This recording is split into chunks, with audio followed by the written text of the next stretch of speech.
Hey guys, happy Thursday.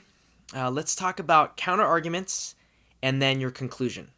So, the counter argument is the third body paragraph, which means it's paragraph number 4.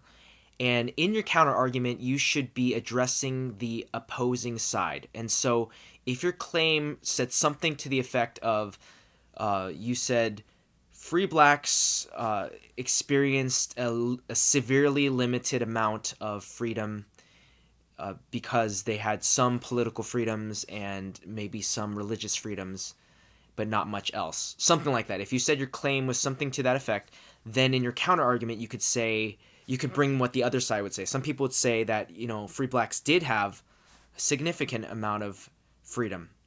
Like they might argue that in the church, in the religious aspect, that blacks could meet freely and have a whole lot of they could discuss whatever they wanted and such. But the counterargument to that, the rebuttal to that, that is, would be that actually, though, because of segregation, because of racism, it really is not a very free system where the white majority is forcing the black minority to not gather with them, which so the freedom that they have is actually a byproduct or a side effect of a taking away of freedom that they normally would have. I hope that makes sense.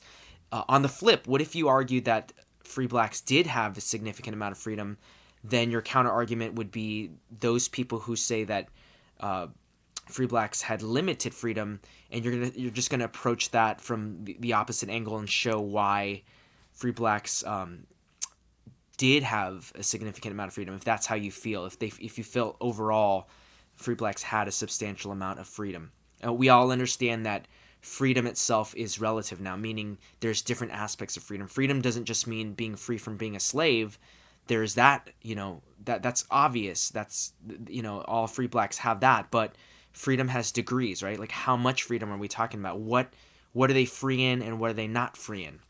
Now for your conclusion, you should be wrapping things up. Basically, restating your claim is always a good idea, but also leaving some food for thought. And really, I think this question is important because I hope you learned about what freedom means, and maybe you can express that. What does freedom actually mean after you've done this question? Or has freedom, has freedom become more expansive today to, to various people groups or to African Americans in particular, or to minorities today? How are we doing today in 2020?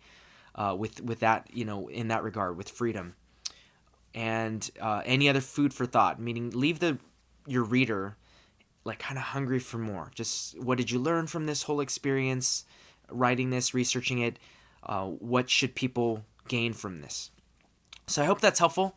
And if you have any questions, please do send me Schoology messages, which people have been doing. And yeah, thanks for working hard. For those of you who are watching this, I appreciate you.